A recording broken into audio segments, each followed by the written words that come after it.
Confusion. There's a lot of things that can make you confused, from drugs to infections to vitamin deficiencies. Sometimes I think thinking about all the things that can make you confused can make you confused.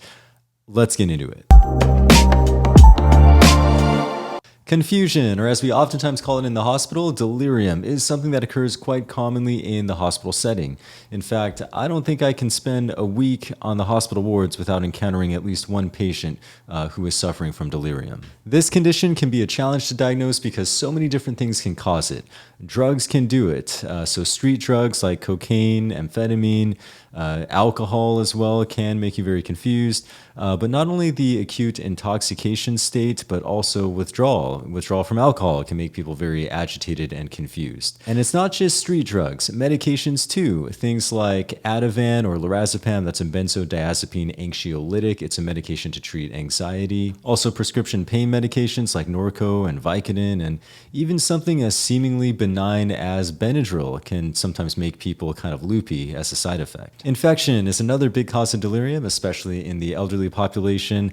This includes, of course, CNS infections like meningitis or encephalitis, but infection anywhere in the body can also make you confused. A common place would be a urinary tract infection. Also, skin infections like cellulitis and pneumonia is another big one. An infection anywhere can have the symptom of confusion. In addition to drugs and infections, metabolic abnormalities can also make people confused. For example, electrolyte disturbances. If somebody has a sodium level that's too low or too high, that can make that person confused. Also ammonia, if that builds up, we see this in people with liver failure. That also causes confusion. And hormonal abnormalities. A big one is the thyroid. If the thyroid hormone is out of whack, this also causes confusion. Next on our list for things that can make you confused is vitamin deficiencies. B12 deficiency is one. This is not very common. I feel like I check it quite a lot with the blood test, but I don't really diagnose it very often. It's pretty rare in industrialized countries. Okay, at this point, we've talked about drugs, infections, metabolic derangements, vitamin deficiencies, but the list goes on. Believe me, I don't even think we're halfway done yet. So next, we have to talk about a certain organ that is quite important when it comes to confusion, and this organ would be the brain. So problems with the brain. A common one would be stroke. Anyone who has a stroke, whether it's an ischemic stroke, this is from a blood clot or some sort of occlusion preventing blood flow to the brain, or hemorrhagic stroke, a brain bleed. These conditions can result in confusion. Another issue with the brain is a brain tumor. So brain tumor, especially if you're building up intracranial pressure, this also can manifest as confusion. So the brain, that's an obvious organ when you're thinking about stuff that can make you confused. But here's the one that is not so obvious. It's the kidneys.